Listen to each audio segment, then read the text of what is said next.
Hi dear fans, and subscribers. I tried to upload a YouTube broadcast. Once again, it has crashed. So I'm going to really go full tilt here, and I'm going to go a bit quickly here.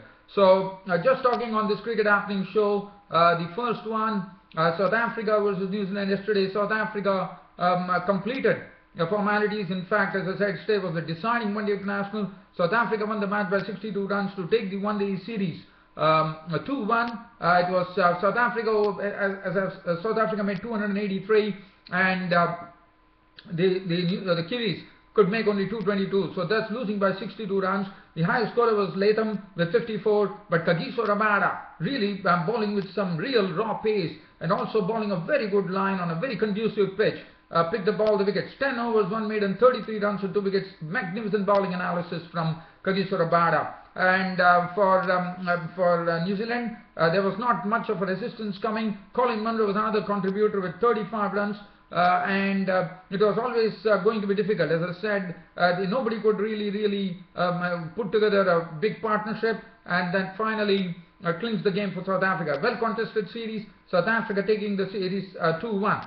Now the other thing, tomorrow we are the preview, just doing a brief preview of the the final test match which is coming up tomorrow, Sinhalese Sports Club ground between India and Sri Lanka. As you know, both are locked at 1-1, and tomorrow is going to be the deciding test match. Whichever team wins takes the test series, but for Sri Lanka it is going to be a sort of a rebuilding. Now I think Sri Lanka are definitely rebuilding after Kumar Sangakkara's retirement, and this is the first time a test match is without two living legends in Sri Lankan cricket, Mahela Jayawardene and Kumar Sangakkara, have retired from international cricket, and both would be missing in the Sri Lankan cricket team in the test match against India. And this is the first time that Sri Lanka are playing without these two stalwarts, and it's going to be a new beginning according to me for Sri Lanka. This is the youth which has to come to the fore. The rebuilding has to start right away.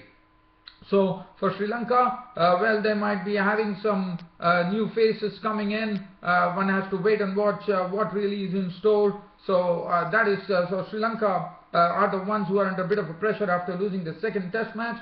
And for Sri Lanka, well, now one has to see who is going to be the replacement for Kumar Sangakkara. The Kushal Perera tomorrow will actually make his debut as a wicketkeeper. Now, as you know, when talking about wicketkeepers, tomorrow India, or also another thing is that as far as talking about wicketkeepers, as you know, Riddhiman Saha has gone back to India injured. Murali Vijay has gone back to India injured. Now Riddhiman Saha, the wicketkeeper, as you know, and now they have drafted a new person by the name Naman Ojha, who has been scoring very well in the domestic tournament. He did well against Australia A, and his name is Naman Ojha. He's a very good aggressive bloke, and he is going to be the wicketkeeper. So tomorrow, if at all, Kushal Perera makes his debut for Sri Lanka in test matches, and Naman Ojha for India makes his debut. There will be two wicketkeepers making their debut in the same test match,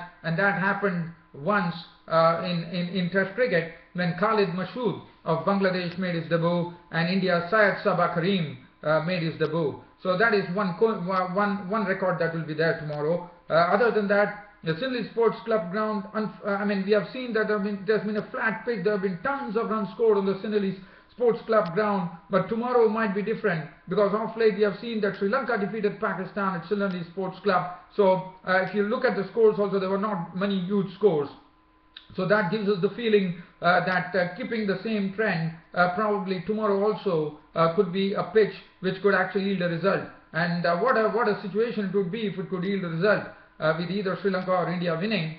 This would say this was a very well fought series. And just before I go here, giving you a cricket update between the match with the one-day international match between Australia and Ireland. Australia, I thought the Irishmen have done very well. Rain has stopped play, and Australia finished at 222 for 6 of the 40.2 overs, and they got a very good start from the Australian openers, Joe Burns and David Warner. David Warner was pretty strong through the offside. He contributed 84 of 80 deliveries, 7 fours and 3 sixes. Joe Burns making 69 of 70 deliveries, 7 fours and 1 6. Smith making 21 of 38 balls with 1 4. But then they lost 2 quick wickets. Ireland came back into the game pretty quickly by dismissing Bailey for 1 and Maxwell for 2, and then Shane Watson was there, not out on 26.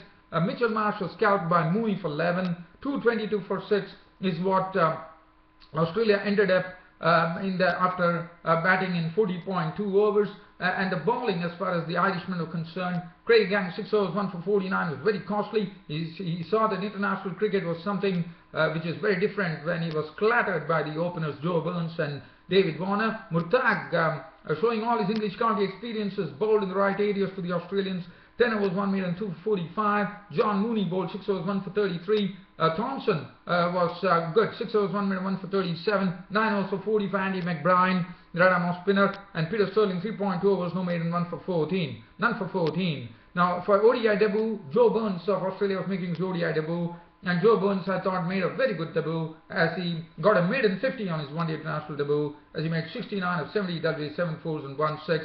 In Australia, one thought that after getting a very, very good start from the openers David Warner and Joe Burns of 139 runs for the first wicket in 21.5 overs, I thought Ireland really fought hard. In fact, they did a great job, I thought, to restrict Australia to 222 for 6. So I thought, I think that a real game on hand here. One has to wait and watch what is going to be the target for the Australians, keeping in view the Duckworth-Lewis method coming into the equation, what is going to be the target. That should be pretty interesting.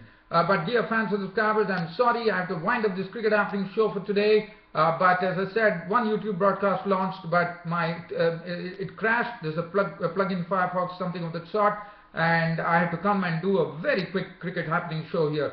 Thanks for your continued company to the Cricket Happening show. Your host Ram will be seeing you tomorrow. That is on a late night tomorrow on Friday. Until then, it's goodbye for the day. Thank you.